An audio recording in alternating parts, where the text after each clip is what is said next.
is already on his way. Bible in his hand, fire in his soul, called by God to reach the lost, to make them whole. From Louisiana roads to Mississippi lines, he's carrying the gospel one church at a time. The highways and hedges, wherever God sends, faithful to the calling, again and again. Some count miles, some count years, but he keeps counting souls. Every sermon, every prayer, helping God's people grow. He's a circuit. Hello, my name is Jameer. Hello, my name is Tavarius Marquis Reed, and he is the grandson of Reverend Dr. Michael R. Reed Sr., and I'm the son of Reverend Dr. Michael R. Reed Sr. I'm the youngest son.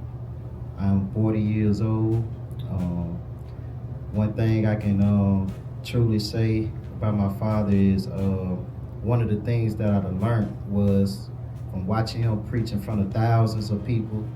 And one thing that stuck with me the most was one time he was eulogizing someone, and he said it takes an extraordinary man to do extraordinary jobs. And that stuck with me all the way from a child all the way up to my adult life. I'm currently a barber and a musician at some of his churches, and I take great pride in what I do. Being the son of a circuit pastor, it's been challenging, but at the same time, it's been rewarding. I've never been to jail. I've never been convicted of any crimes.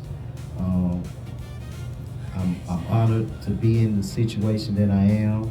And the main thing that I have learned from both of my parents is if I can help somebody along the way, then my living will not be in vain. So I just continue to keep my head forward, and I pray that my father stay in God's grace and continue to doing what he's doing, because he helped many people. On average, we used to go to 3.5 churches. I say 3.5 because sometimes be 4 churches in a day, sometimes we be 5 churches in a day. Sometimes we run out of gas, sometimes we might see an alligator on the side of the road. Sometimes we might have to fake a nosebleed. Whatever it takes. We used to get there, we get home safe and sound. And I'm forever grateful for the experience. Thank you. My name is Ariana Reed. I'm the granddaughter of Michael Reed. And I am Monica Reed. I am the daughter of Reverend Michael Reed Sr. So I have a lot of fun memories of being a circuit pastor daughter. One memory is we was heading from church, and one of the cars broke down, and we had to walk on the side of the road in order to get to another pastor friend that my daddy knew. And they opened their doors to us, and we actually stayed the night. We actually been schooled the next day, but we stayed the night with them, and the next morning one of my daddy deacons picked us up. Another memory I have is he did the funeral for 13 of the 15 family members that died in Vicksburg, and we had to that was a rough day because it was one woman that lost all of her kids, and that was like a sight. We had never been in that situation before, but they had a private funeral at the funeral home, and after that we went to the cemetery and they had all the bodies there. And it was ranging from a couple of months to, I think the oldest was like 60-something years old.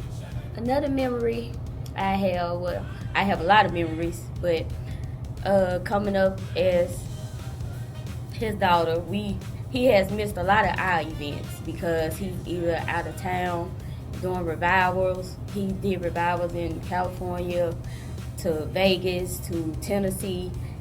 He's been a lot of places, and he has missed a lot of our events as we was coming up. There was a lot of special events that he has missed for us. But he was doing the work of God, and we understood, even though it was hard to understand at the time, but as coming up, we understand. We went to a lot of churches. I remember one Sunday we went to church at 8:30, and then we turned around, went to another church for 11. We'll turn around, we went to another church for 3, and then we ended up going to New Orleans for church. And we ended up making it home probably about 11 or 12 o'clock. So we'll be late for school the next day. It was a lot of time we were late for school, but the principal knew our father was a pastor, and he understood. It's a lot. It's rewarding, like my brother said. It's very rewarding because we meet a lot of people. We know a lot of people. And me, I'm the people's person. I know a lot of people. But it's been a blessing. My name is Sister Marie Reed. I am the wife of Dr. Michael Reed Sr. Well, it's been a long journey, 45 years as he pastored 11 churches. It's not been easy, but to me it's been easy, but to some people it's been a rough thing because some of them don't understand the way he served 11 churches each month. But if they take time out and go with him sometime, then they'll understand.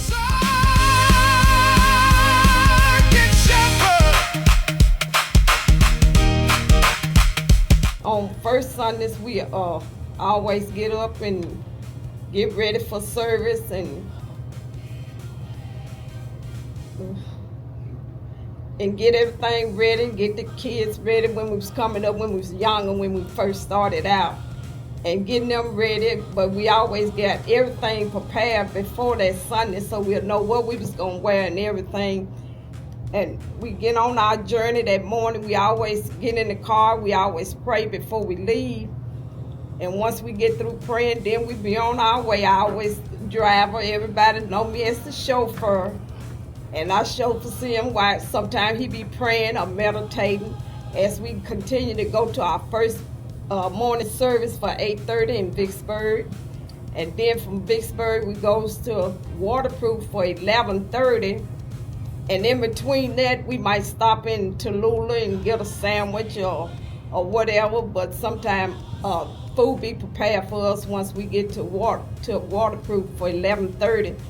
Then after we eat, we rest and get ready for our 3 o'clock service. And after the 3 o'clock, we comes back home to Rayville and be ready for get ready for the second Sunday. Then on second Sundays, we goes to St. Paul in Vicksburg for 8:30. And once we leave Vicksburg, we come back to Rayville to Pine Hill. It starts at 11:30. And in between Vicksburg and Rayville, we might stop and get a sandwich somewhere or just come on to Rayville. And once we get through with service at Pine Hill, we'll eat. And after we get through eating, we'll have evening service at King Solomon in Holly Ridge. And once we finish in Holly Ridge, we leave there and go home and rest for the rest of the week. And going up to the third Sunday, we'll leave there. We'll get up that morning, like I say, on third Sundays. And right now, he doesn't have a 11 o'clock service, so we only have a church at 5 in the evening on third Sundays. That's Rufus in Faraday, Louisiana. But once we leave Rufus, we come back to Rayville and then prepare for the rest of the week. And in between that week, we might end up having a funeral somewhere. And he'll say, well, I got a funeral such and such place. And I say, okay, I know I'm going to drive because I'm going to be the chauffeur. So I tries to get him wherever he has to go. But being a pastor wife on this journey, like I say, it's not a hard thing, but to me it's in between because it's whatever you make out of it. A lot of times people think we up and down the road somewhere. Sometimes we be right at home minding our own business, and somebody might call and say, well, my mother died or something like that, and they'll ask Marie, wait, you think you can do the funeral? And sometimes he be done already scheduled a funeral for that Saturday or that Friday, and he'll say, well, I'll see what I can do. And they say, well, if we put it at 2 o'clock, can you do it? He said, yes, I'll try to do it for you. And then they might say, well, we don't have no funds to pay you, but we will do something later on. And he'll accept it because that's the type of man he is. I try to be there for them and listen to them. And, you know, when you try to answer a young person, you can't answer with an older person's answer because young people's they mind don't think like older people's. And older people don't think like young people's, but to me, I tries to be in between and try to be considerate to everybody. And I think that everybody is somebody in God's eyesight. And being at those smaller churches, sometimes they treat you better than the large churches. Because the smaller churches, they understand that they might not have much to give you, but we accept whatever a person give you, because once you get that little, it'll turn into a lot. And we see that all the time, because I know a lot of times we get on the highway and sometimes we don't have gas money to get to church. And a lot of times, once we get to church, somebody might come up, take this little bit and get y'all a sandwich or something. But at the bigger churches, they don't think like that. But the smaller churches, they just think more quicker on things that they know that we need. And they try to support us in all kind of ways. And I try to treat the smaller churches just like I will the larger churches. Because like I say, the smaller churches, they do better towards us than the large. Because they think that just because we riding in a Cadillac, they think we got money. That's the large church now. But the small churches, they understand the struggle that we have been through, and they feel like it's time for us to have something. And the smaller churches, they always saying that once we do this and do that, we're going to do better towards y'all, and which they do.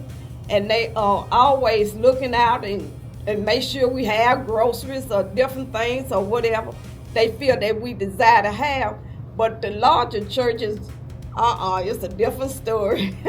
But I thank God for the small churches, and like I say, they are good peoples, and they need the Lord to, in their life. So that's why we go to the smaller churches, because Reverend Reed, he's the type that he don't want no church clothes. And if he can be there for them, he tries to be there for them. And whatever it takes. I remember one time we was in at a church, they was getting ready to tear the church down. And me and Reverend Reed was in there, and we was in there tearing the floor out, getting the hardwood floor out and getting paneling or whatever we think a church need. And that's the way we try to survive with our smaller churches. Whatever we think they need, we out there getting it. And he said, I saw such and such about it. They got some cabinets down there. I think we can use it for this church. I said, okay, let's go get it. Here I am. And we both going down there in the car. We don't have a truck to get nothing for the smaller church. We stuff it in the trunk or stuff it on the back seat, wherever we can put it. And it's just been a joy serving these 11 churches. And I don't take nothing for granted. I just thank God for giving me the strength and the ability to walk with a man that's been so patient with everybody. No matter what they need, what they want, they call all time of night, talking about this or talking about that. Sometimes I feel like I'm the preacher, because they calls me 2 and 3 o'clock in the morning. I say, well, your pastor sleep. They say, yeah, we know he sleep because he goes to sleep at 8 o'clock, but we know you up. So they talks to me and communicate with me, and they know my number more than they know his. They'll call, well, I know where with you, where y'all at, and this and that. And it's just been a joy being with the man of God that has no kind of regret of what he doing and serving the Lord. And one day it's going to pay out for him after a while. But he just got to keep on, keeping on, and I'm going to keep driving wherever he got to go, big or small. We going there. Thank you. Good afternoon.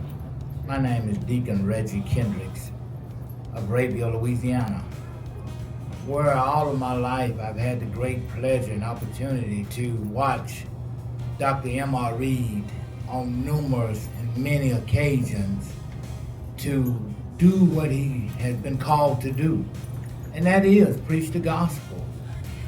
You know, whereas you got some pastors that doesn't have time for the nevertheless.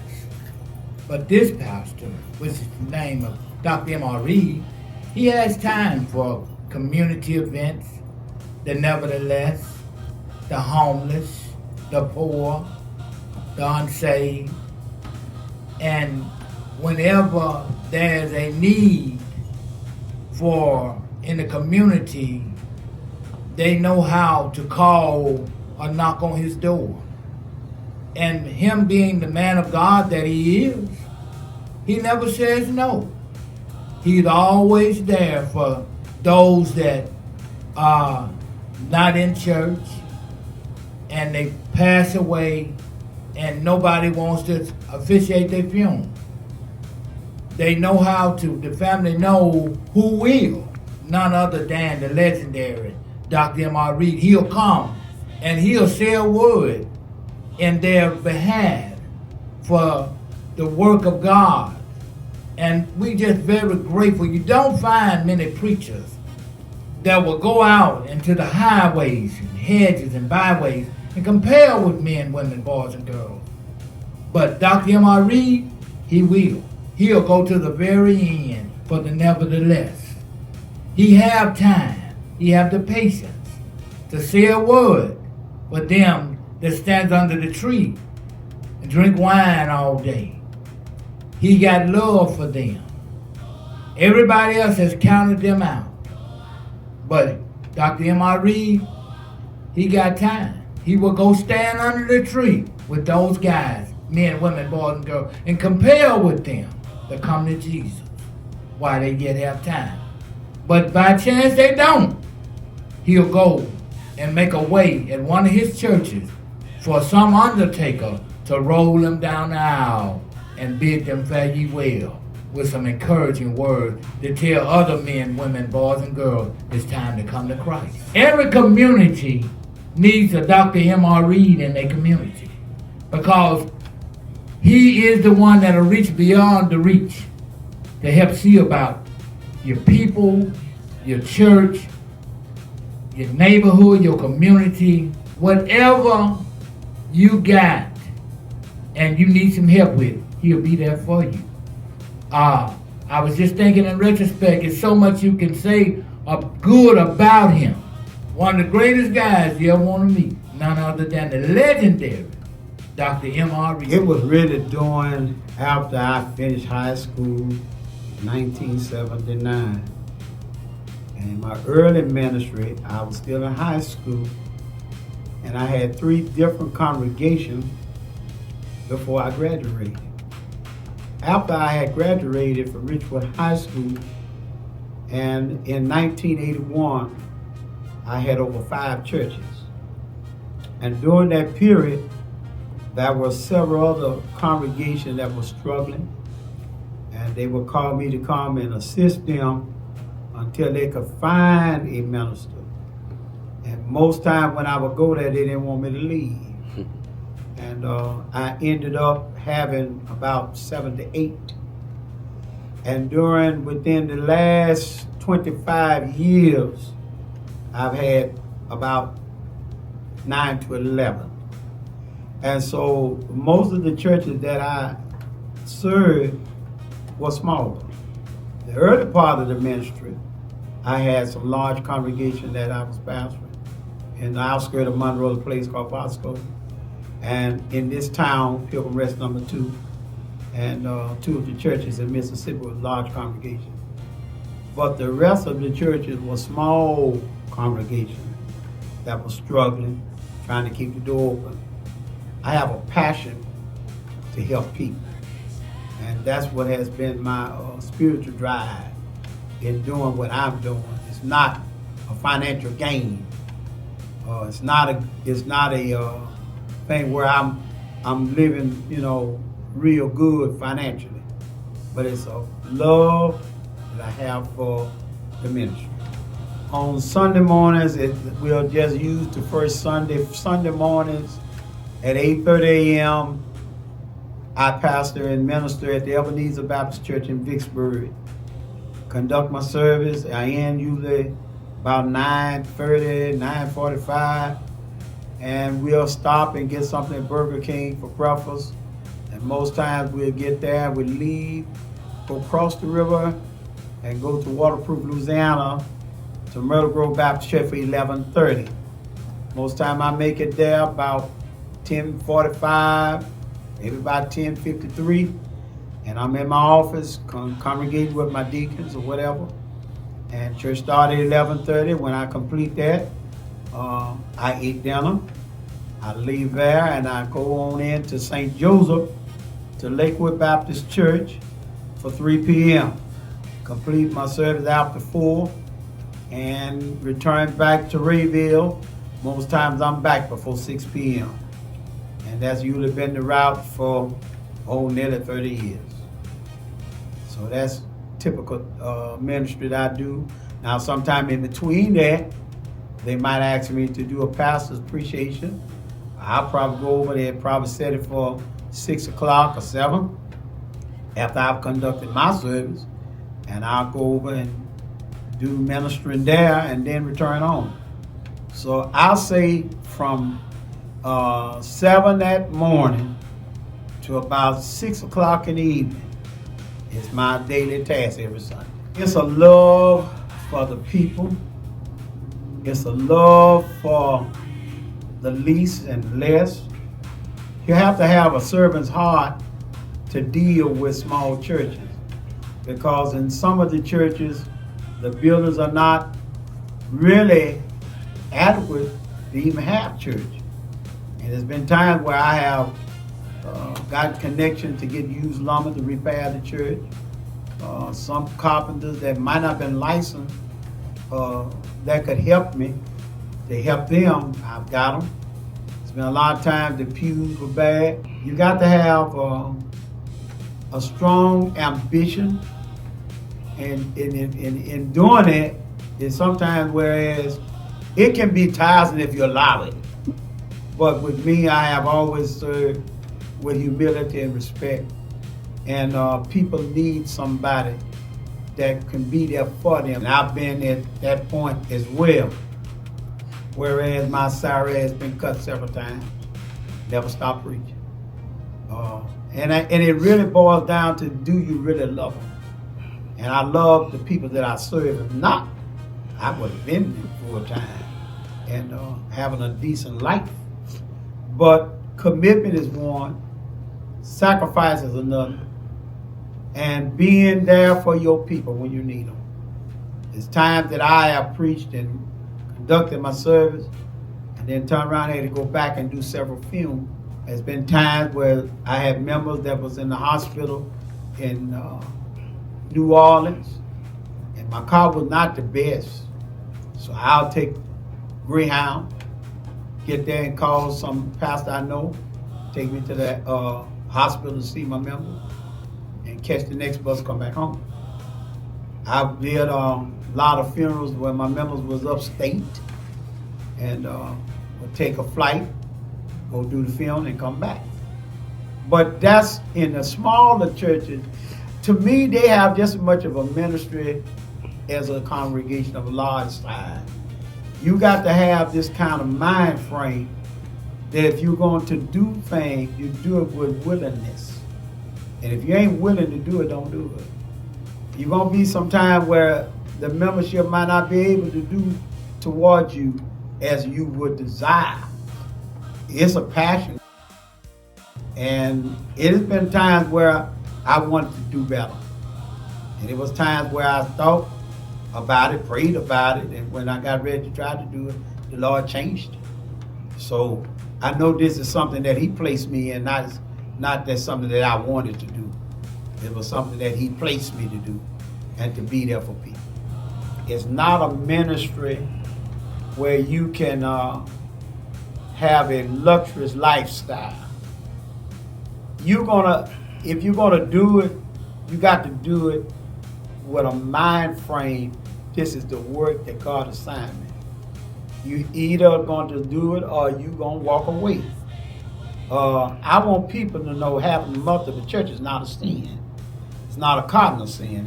And it's some of the parishioners and some of the pastors, they use the phrase, I don't see how you do it, and it ain't biblical, and I've had some of them to tell me you're going to kill yourself. Well, I've known preachers that just had one church and died. I've known preachers that had maybe two and died. We all going to die one day.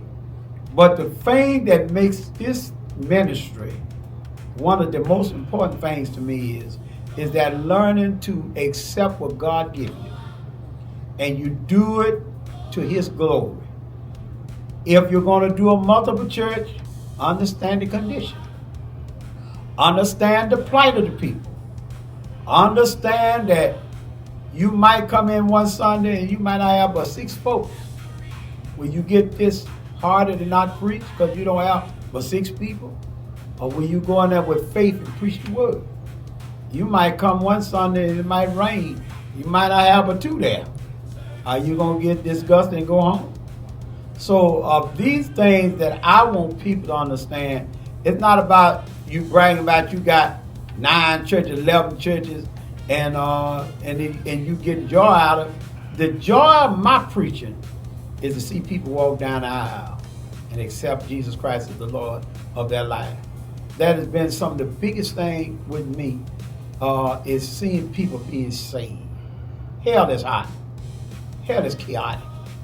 And I want to see people be saved. I've been in a lot of revivals. I did a lot of revivals where I stayed a whole week from my family.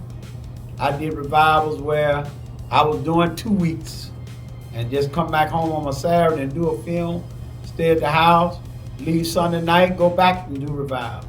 I've stayed with old couples because the church couldn't afford to put me in a hotel. I've done revivals where the houses wasn't their best, but I stayed. I want people to know that doing multiple churches is not a sin. And it's wrong for us to label it as degrading. Whatever Jesus have assigned you to do in the going all the world, that ought to be your foundation. It is not about, and that's preference. You don't have to have but one church if that's your choice. Or if you want to have 2 churches with 2 Sundays, that's your choice. But there are churches that is in different areas in Mississippi and different areas in Louisiana that just once a month have they have it in the evening or have it in the morning.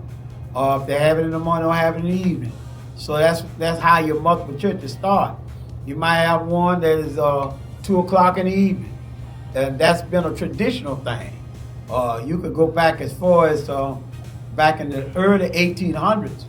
Most of the church was on plantation. And I serve about 5 of them that are still plantation churches. One in particular is 198 years old. And they still do once a month in the evening.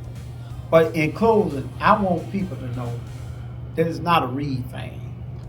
It's God's way. And when you do God's work, He's going to take care of you. I've had some very tough experiences on highways. Transmission went out. Motor went bad. Walking the highway because I love my job. I've been in a predicament where a car caught a fire, but never stopped preaching. And my passion is to do the will of the Lord. And if He let me do that, I want to hear the Lord tell me, well done, your good and faithful servant. One man said, surely,